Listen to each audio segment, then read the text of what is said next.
C ಈ ದಿವಸ ನಾನು ನೆನ್ನೆ ದಿವಸ ಬಿಜಾಪುರ ಜಿಲ್ಲೆಯ ಒಂದು ಕೆಲವು ಪ್ರಕರಣಗಳ ತನಿಖೆ ಯಾವ ರೀತಿ ನಡೀತಾ ಇದೆ ಅಂತ ತಿಳ್ಕೊಳ್ಳಿಕ್ಕೆ ಮತ್ತೆ ಅವ್ರಿಗೆ ಮುಂದಿನ ದಿನಗಳಲ್ಲಿ ತನಿಖೆ ಯಾವ ರೀತಿ ನಡೆಸಬೇಕು ಅಂತ ಸೂಚನೆ ಕೊಡ್ಲಿಕ್ಕೆ ಮತ್ತು ಈಗಿನ ಎಲ್ಲ ಸಿಬ್ಬಂದಿಗಳ ಒಂದು ಸಭೆಯನ್ನು ನಡೆಸಿ ಜಿಲ್ಲಾಧಿಯ ಕಾನೂನು ಸುವ್ಯವಸ್ಥೆ ಮತ್ತು ಅಪರಾಧ ಮತ್ತು ಆಡಳಿತ ವ್ಯವಸ್ಥೆ ಬಗ್ಗೆ ಮಾಹಿತಿಯನ್ನು ಪಡ್ಕೊಂಡಿದ್ವಿ ಮತ್ತು ಅವರಿಗೆ ಸೂಕ್ತ ಸೂಚನೆಗಳನ್ನು ನೀಡಿದ್ವಿ. ಅದೇ ರೀತಿ ಅವರು ಚಡಚಣ ಪಟ್ಟಣದ ಒಂದು SBI ಬ್ಯಾಂಕ್ ದರೋಡೆ ಪ್ರಕರಣದ ಕೆಲವು ಆರೋಪಿಗಳನ್ನ ಬಂಧನ ಮಾಡಿದ್ದಾರೆ. ಮನಗೋಳಿ ಪಟ್ಟಣದ ಕೆನರಾ ಬ್ಯಾಂಕ್ ಕಳ್ಳತನದಲ್ಲಿ 15 ಜನ ಆರೋಪಿಗಳನ್ನ ಬಂಧನ ಮಾಡಿದ್ದಾರೆ. ಇನ್ನೊಂದು ಮುದ್ದೇಬೇಳ ಪಟ್ಟಣದ ಒಂದು ಹೆಚ್ಚುವರಿ ಜಿಲ್ಲಾ ನ್ಯಾಯಾಧೀಶರ ಬಾಡಿಗೆ ಮನೆಯದು ಒಂದು ಕಳ್ಳತನ ಆಗಿತ್ತು. ಅದರಲ್ಲೂ ಕೂಡ 3 ಜನ ಅರೆಸ್ಟ್ ಮಾಡಿ ಇದರಲ್ಲಿ ಬಹಳಷ್ಟು ಪ್ರಾಪರ್ಟಿನ ಡಿಸ್ಪ್ಲೇ ಕೂಡ ತಾವೆಲ್ಲ ನೋಡಿದ್ರಿ ಪತ್ತೆ ಮಾಡಿದ್ದಾರೆ. ಇವ್ರಿಗೆ ಯಾರು ಪತ್ತೆ ಮಾಡಿದ ಮತ್ತೆ ಅವ್ರಿಗೆಲ್ಲಾರ್ಗು ಇಲಾಖೆ ವತಿಯಿಂದ ಮತ್ತೆ ಮುಂದಿನ ದಿವಸಗಳಲ್ಲಿ ಅವರಿಗೆ ಮೆಡಲ್ ಕೊಡೋ ಕಾರ್ಯಕ್ರಮಗಳು ಕೂಡ ನಾವು ಮಾಡ್ತೀವಿ. ಅದೇ ರೀತಿಯಲ್ಲಿ ಇನ್ನ ಒಂದಷ್ಟು SBI ಪ್ರಕರಣದಲ್ಲಿ ಇನ್ನೂ ಒಂದಷ್ಟು ಆರೋಪಿಗಳ ತನಿಖೆ ಮತ್ತು ಅವರಿಗೆ ದಸ್ತಗಿರಿ ಬಾಕಿ ಇದೆ. ಅದನ್ನು ಕೂಡ ಮುಂದಿನ ದಿನಗಳಲ್ಲಿ ಬೇಗ ಶೀಘ್ರವಾಗಿ ಅವ್ರನ್ನ ಪತ್ತೆ ಮಾಡ್ತೀವಿ ಅಂತ ಜಿಲ್ಲಾ ಪೊಲೀಸ್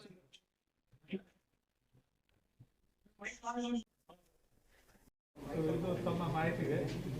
ಇನ್ನೇನಾದ್ರೂ ತಮ್ಮದು ಪ್ರಶ್ನೆಗಳಿದ್ರೆ ನಾವು ಅದಕ್ಕೆ ಉತ್ತರ ಹೇಳ್ತೀವಿ. ಸಮಾಧಾನ ಇದ್ರೆ ಸೈಲೆಂಟ್ ಆಗಿದ್ರೆ ಎಲ್ಲರಿಗೂ ಕೇಳಿಸುತ್ತೆ.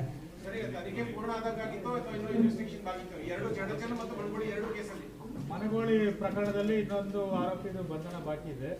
ಅದು ಬಿಟ್ಟರೆ ಉಳಿದಿದ್ದೆಲ್ಲ ಪ್ರಕರಣದ ತನಿಖೆ ಆಲ್ಮೋಸ್ಟ್ 99% ಮುಗಿದಿದೆ. ಅದರಲ್ಲಿ ಚಡಚಣದಲ್ಲಿ ಇನ್ನು ಆರೋಪಿಗಳು ಮೇನ್ ಆರೋಪಿಗಳು ಇಬ್ಬರು ಬೇಕಾಗಿದೆ. ಅವ್ರಿಗೆ ಹುಡುಕಾಟ ನಡೆದಿದೆ.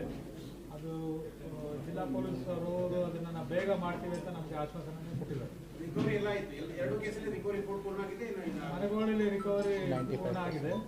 ಬಟ್ ಇವರಲ್ಲಿ ಚಡಚಣದಲ್ಲಿ ಇನ್ನೂ ರಿಕವರಿ ಆಗೋದು ಬಂದಿದೆ. 50% ಆಗಿದೆ. ಸರ್, ನಮ್ಮ ರಾಜ್ಯದಲ್ಲಿ ನೋಡ್ತಾ ಇದ್ದೀವಿ ಸರ್, ಈ ಬ್ಯಾಂಕ್ಗಳೇ ಟಾರ್ಗೆಟ್ ಆಗಿದಾವಲ್ಲ ಸರ್. ಮಂಗಳೂರು, ಈ ಕಡೆಗೆ ಬೀದರು, ಕಲಬುರಗಿ ಎಲ್ಲ ಕಡೆ ಬ್ಯಾಂಕ್ಗಳ ದರೋಡೆ ಜಾಸ್ತಿ ಆಗಿದೆ ಸರ್ ಕರ್ನಾಟಕದ ಜನತೆ. ಕಳೆದ ಲಾಸ್ಟ್ ಜನವರಿಯಿಂದ ನೋಡಿದಾಗ ಇದು ತಾವು ಹೇಳೋದು ಒಂಥರ ಪರ್ಸೆಪ್ಷನ್ ಆ ಥರ ಇದೆ.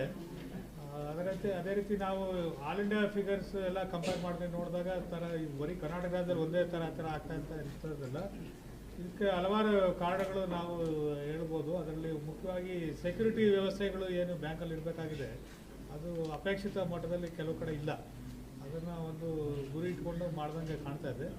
ಬಟ್ ಎಲ್ಲ ಕೇಸ್ಗಳಲ್ಲೂ ಕೂಡ ಆರೋಪಿಗಳು ಪತ್ತೆಯಾಗಿ ಅರೆಸ್ಟ್ ಕೂಡ ನಾವು ಮಾಡಿದ್ವಿ. ಸೆಕ್ಯೂರಿಟಿ ಬಗ್ಗೆ RBI ಏನು ಗೈಡೆನ್ಸ್ ನಿಮ್ಮ coordination between police and RBI to have more security ಅವರಿಗೆ ಗೈಡೆನ್ಸ್ ಇಲ್ಲ ಏನಾದ್ರು? RBI ಕೂಡ ಗೈಡ್ಲೈನ್ಸ್ ಇದೆ.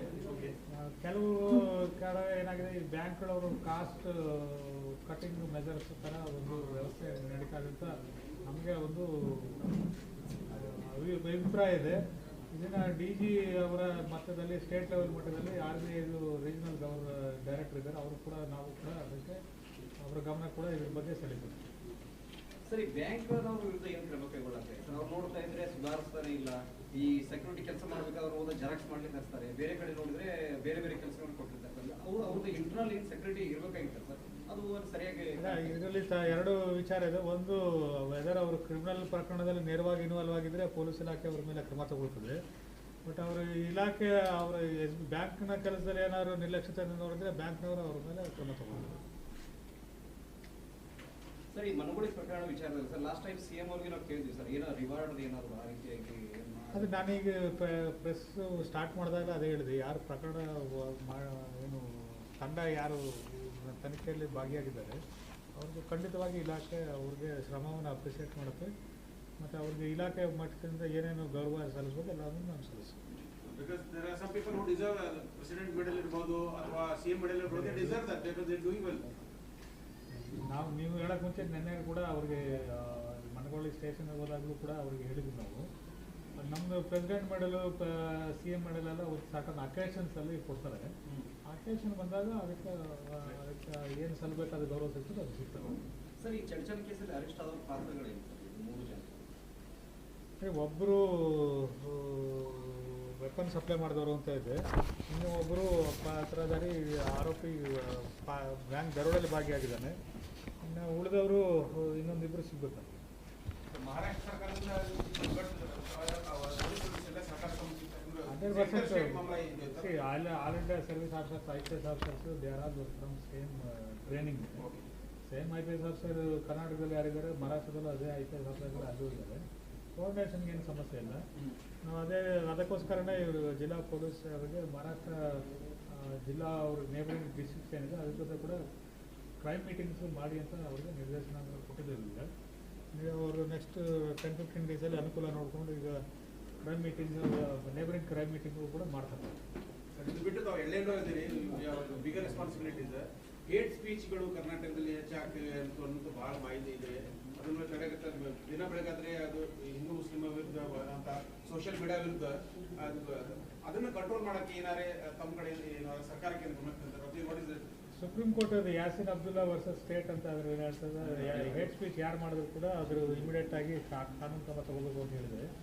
ಅದೇ ರೀತಿ ನಾವು ನಮ್ಮ ಸ್ಟೇಟ್ ರಾಜ್ಯ ಮಟ್ಟದಲ್ಲಿ ಎಲ್ಲ ಅಧಿಕಾರಿಗಳಿಗೆ ಸೂಚನೆಗಳನ್ನು ಕೊಟ್ಟಿದ್ದೀವಿ. ನಾವು ಹೇಟ್ ಸ್ಪೀಚ್ ಯಾರು ಮಾಡಿದ್ರು ಕೂಡ ಅದನ್ನು ಕಾನೂನುಬದ್ಧವಾಗಿ ಲೀಗಲ್ ಒಪಿನಿಯನ್ ತಗೊಂಡು ಅವ್ರಿಗೆ ಏನಾದರೂ ಕಾನೂನು ಉಲ್ಲಂಘನೆ ಆಗಿದ್ರೆ ಇಮಿಡಿಯೇಟ್ FIR ಮಾಡಿ ಮುಂದೆ ಕ್ರಮ ತಗೊಂಡಿದ್ವಿ. ಇಲ್ಲಿ ಆರೋಪ ಏನಾಗಿದೆ ಸರ್, ಸಾಮಾನ್ಯ ಜನರು ಯಾವ್ದಾದ್ರು ಹೇಟ್ ಸ್ಪೀಚ್ ಅಂದ್ರೆ ಸುಮುಟ್ಟೋದು ಹಾಕ್ತಾರೆ, ಅವ್ರಿಗೆ ಒಳಗೆ ಹಾಕ್ತಾರೆ.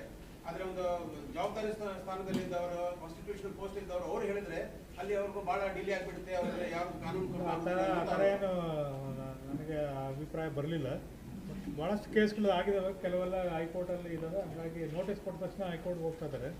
ಅದು ಕಾನೂನು ಪ್ರಕ್ರಿಯೆ ಬಗ್ಗೆ ನಾನು ಅದ್ರ ಬಗ್ಗೆ ಬಹಿರಂಗವಾಗಿ ಮಾತಾಡೋಕ್ಕಾಗೋದಿಲ್ಲ.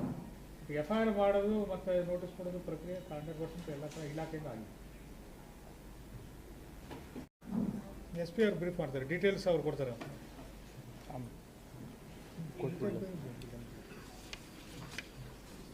ಸೊ ಚಡ್ಚನ ಪಟ್ಟಣದಲ್ಲಿ ದಿನಾಂಕ 16/9/2025 ಏನು ಸಾಯಂಕಾಲ 6:30 7:30 ಗಂಟೆ ಮಧ್ಯದಲ್ಲಿ 3 ಜನ ಆರೋಪಿತರು ಬಂದು ಸುಮಾರು 20 kg ಚಿನ್ನಾಭರಣ ಮತ್ತು 1,04,00,000 ಹಣವನ್ನು ದೋಚ್ಕೊಂಡು ಹೋಗಿದ್ರು.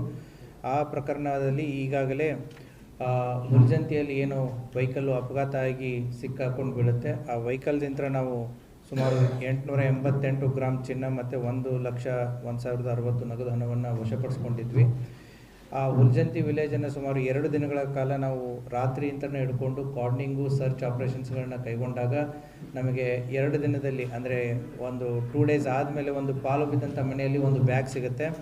ಆ ಬ್ಯಾಗಲ್ಲಿ ಮೋಸ್ಟ್ ಪ್ರಾಬಬಲಿ ಆ ಆರೋಪಿ ತಪ್ಪಿಸ್ಕೊಂಡು ಹುಲ್ಜಂತಿ ಊರಿಂದ ಅದನ್ನು ತೊಗೊಂಡು ಕ್ಯಾರಿ ಮಾಡಿಕೊಂಡು ಹೋಗೋಕ್ಕೆ ಆಗದೇ ಇರೋ ಕಾರಣಕ್ಕೋಸ್ಕರ ಅದನ್ನು ಪಾಲ್ ಬಿದ್ದ ಮನೆ ಮೇಲೇ ಬಿಟ್ಟು ಹೋಗಿದ್ದಾನೆ ಅನ್ನೋದು ನಮ್ಮ ತನಿಖೆಯಿಂದ ಕಂಡು ಬರ್ತಾ ಇದೆ. ಅಲ್ಲಿ ಸಿಕ್ಕಿರುವಂಥ ಬ್ಯಾಗಲ್ಲಿ 6.54 kg ಚಿನ್ನಾಭರಣ ಮತ್ತು 41,03,000 ನಗದು ಹಣ ಅಲ್ಲಿ ಸಿಗುತ್ತೆ.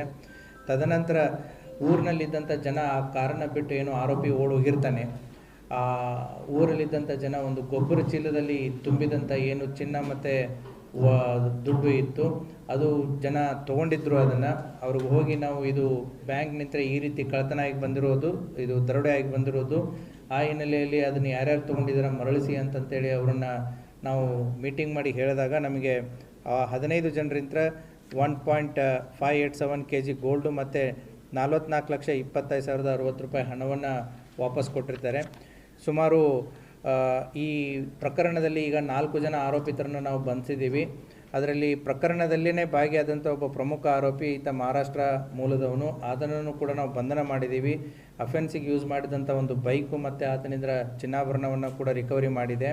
ಅದನ್ನು ನಾವು ಅರೆಸ್ಟ್ ಮಾಡಿ ಪೊಲೀಸ್ ಕಸ್ಟಡಿಗೆ ತೊಗೊಂಡು ಮುಂದಿನ ತನಿಖೆಯನ್ನು ಕೈಗೊಳ್ಳಲಾಗ್ತಾ ಇದೆ. ಈ ಅಫೆನ್ಸಲ್ಲಿ ಇನ್ವಾಲ್ವ್ ಆದಂಥ ಇನ್ನಿಬ್ಬರು ಆರೋಪಿತರು ಏನಿದ್ದಾರೆ ಅವ್ರದ್ದು ಯಾರು ಏನು ಅನ್ನುವಂಥ ಮಾಹಿತಿಯು ಕೂಡ ಪೊಲೀಸ್ ಇಲಾಖೆಗೆ ಗೊತ್ತಾಗಿದೆ. ಆದಷ್ಟು ಬೇಗ ಕೂಡ ಅವರನ್ನು ಕೂಡ ನಾವು ಪತ್ತೆ ಮಾಡ್ತೀವಿ. ಮತ್ತು ಈ ಪ್ರಕರಣದಲ್ಲಿ ಅವರೇನು ಬಂದೂಕನ್ನು ಯೂಸ್ ಮಾಡಿದ್ರು ಅದನ್ನು ನಾವು ತಾಂತ್ರಿಕ ತನಿಖೆಯಂತ್ರ ನಾವು ಕೈಗೊಂಡಾಗ ಇವರು ಜುಲೈ ತಿಂಗಳಲ್ಲಿ ಬಿಹಾರಕ್ಕೆ ಸಮಸ್ತಿಪುರ ಜಿಲ್ಲೆಗೆ ಹೋಗಿಬಿಟ್ಟು ಅಲ್ಲಿ ಕಂಟ್ರಿ ಮೇಡ್ ವೆಪನ್ಸ್ಗಳನ್ನು ದುಡ್ಡು ಕೊಟ್ಟು ತೊಗೊಂಬಂದಿದ್ದಾರೆ. ಆ ಕಂಟ್ರಿ ಮೇಡ್ ವೆಪನ್ಸ್ಗಳನ್ನು ಸಪ್ಲೈ ಮಾಡಿದಂತಹ 3 ಜನ ಆರೋಪಿತರನ್ನು ನಾವು ಬಿಹಾರದಿಂದ ಕರ್ಕೊಂಡು ಬಂದು ಅವರನ್ನು ಕೂಡ ಈಗ ಅರೆಸ್ಟ್ ಮಾಡಿ ಈ ಪ್ರಕರಣದಲ್ಲಿ ಅವ್ರನ್ನ ಜೈಲಿಗೆ ಕಳಿಸಲಾಗಿದೆ.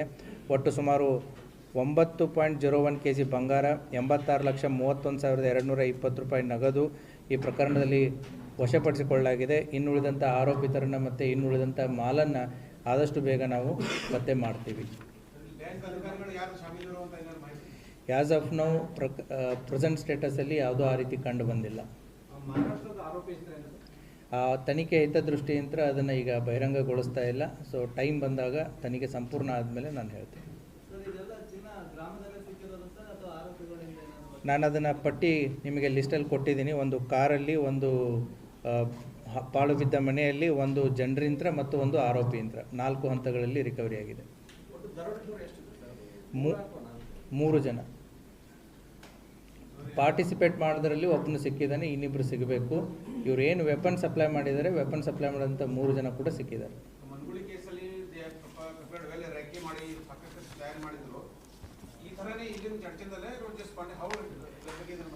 They have come 2 times, July ಮತ್ತು ಆಗಸ್ಟಲ್ಲಿ ಬಂದು ಹೋಗಿದ್ದಾರೆ. ಈ ಬ್ಯಾಂಕ್ ಟೈಮಿಂಗ್ಸನ್ನು ಅಬ್ಸರ್ವೇಷನ್ ಮಾಡಿದ್ದಾರೆ. 4:15ಗೆ RBI ಗೈಡ್ಲೈನ್ಸ್ ಪ್ರಕಾರ ಕ್ಲೋಸ್ ಆಗಬೇಕು. ಭಾಳ ಅಂದರೆ ಕ್ಯೂ ಅಲ್ಲಿ ಇದ್ದವರು ಎಲ್ಲ ಕ್ಲಿಯರ್ ಆಗಬೇಕಂದ್ರೆ 5 ಗಂಟೆ ಆಗಬೇಕು. ಸುಮಾರು 6:15ವರೆಗೂ ಕೂಡ ಸಾರ್ವಜನಿಕರನ್ನು ಒಳಗಡೆ ಬಿಟ್ಕೊಂಡಿದ್ದಾರೆ. ಅಂದರೆ ಅಕೌಂಟ್ ಓಪನ್ ಮಾಡೋಕ್ಕೆ ಬಂದಿರ್ಬೋದು, ಲೋನ್ ಸ್ಯಾಂಕ್ಷನ್ ಆದವ್ರು ಬಂದಿರ್ಬೋದು. ಆ ರೀತಿಯಾಗಿ ಇದು 6:30ವರೆಗೂ 7ವರೆಗೂ ಕೂಡ ಆಪ್ರೇಟ್ ಆಗ್ತಾ ಇರೋದ್ರಿಂದ ಆರೋಪಿ ಏನು ಇವರು ನಮ್ಮ ಇನ್ವೆಸ್ಟಿಗೇಷನ್ ಪ್ರಕಾರ ನೋಡಿದಾಗ ಇವನು ಯಾವಾಗಲೂ ಕೂಡ 4:15ಗೆ ಬಂದಿದ್ದಾರೆ. ಸುಮಾರು 6:15ವರೆಗೂ ಕೂಡ ಅಬ್ಸರ್ವೇಷನ್ ಮಾಡೋದು ಹೋಗೋದು ಮಾಡಿದ್ದಾರೆ ಮುಂಚೆ ಬಂದಾಗ. ಆರೋಪಿ ಅವತ್ತಿನ ದಿನ ಅಫೆನ್ಸಿನ ದಿನ ಕೂಡ 4:15ಗೆ ಬಂದು ಬ್ಯಾಂಕ್ ಅಕೌಂಟ್ ಚಾನಲನ್ನು ಕೊಟ್ಟು ಓಪನ್ ಮಾಡಬೇಕು ಅಂತಂತೇಳಿ ಅಲ್ಲಿ ಸುಮಾರು 2 ಗಂಟೆವರೆಗೂ ಟೈಮ್ ಸ್ಪೆಂಡ್ ಮಾಡಿದ್ದಾನೆ. ಒಳಗಡೆ ಇದ್ದಂಥ ಜನ ಕಡಿಮೆ ಆದಮೇಲೆ, ಎಂಪ್ಲಾಯೀಸ್ಗಳು ಕಡಿಮೆ ಆದಮೇಲೆ, ಸೊ ಹೊರಗಡೆ ಇದ್ದಂಥ ತನ್ನ ಇನ್ನಿಬ್ಬರು ಏನು ಸಹಚರರಿದ್ದರು ಅವರನ್ನು ಒಳಗಡೆ ಕರೆಸ್ಕೋತಾನೆ. ಒಳಗಡೆ ಇದ್ದಂಥ 6 ಜನ ಎಂಪ್ಲಾಯೀಸು ಮತ್ತು 4 ಜನರನ್ನು ಒಳಗಡೆ ಕೂಡಾಕಿಬಿಟ್ಟು ಸೊ ಅಲ್ಲಿದ್ದಂಥ ದುಡ್ಡು ಮತ್ತು ಒಡವೆಯನ್ನು ತೊಗೊಂಡು ಹೋಗ್ತಾರೆ.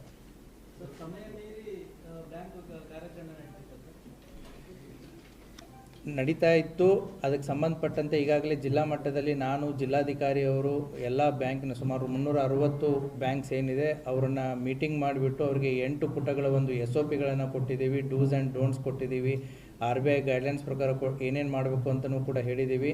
ಅದೇ ರೀತಿ ಕೂಡ ನಮ್ಮ ಪೊಲೀಸ್ ಎಕ್ಸ್ಪೀರಿಯನ್ಸ್ 2 ಕೇಸಸ್ಗಳಲ್ಲಿ ಏನಿದೆ ಅದನ್ನು ಕೂಡ ಪಟ್ಟಿ ಮಾಡಿ ಕೊಟ್ಟಿದ್ದೀವಿ. ಸೊ ಇವುಗಳನ್ನ ಚಾಚು ತಪ್ಪದೆ ಮಾಡಿ ಅಂತಂತೇಳಿ ಅವರಿಗೆ 3 ವಾರಗಳ ಗಡುವು ಕೊಟ್ಟಿದೆ. ಈಗಾಗಲೇ 2 ವಾರ ಆಗಿದೆ. ಇನ್ನೊಂದು ವಾರದಲ್ಲಿ ಅವ್ರು ಮಾಡಬೇಕು ಅಂತ ನಾವು ಹೇಳಿದ್ದೀವಿ.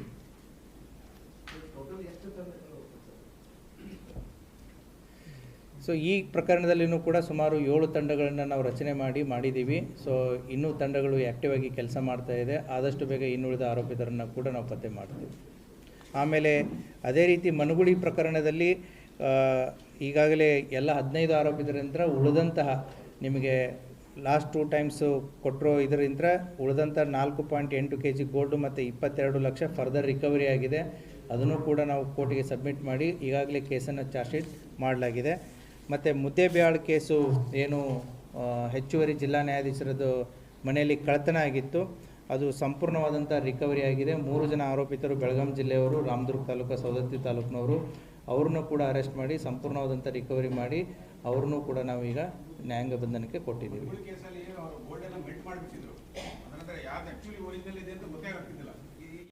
ಇಲ್ಲ ಇದರಲ್ಲಿ ಈಗ ಏನು ಸಿಕ್ಕಿದೆ ಎಲ್ಲ ಆ್ಯಸ್ ಇಟ್ ಈಸ್ ಆರ್ನಮೆಂಟ್ಸ್ ಏನಿದೆ ಅದೇ ರೀತಿ ಇಂಟ್ಯಾಕ್ಟ್ ಇದೆ as of now. Yes, thank you.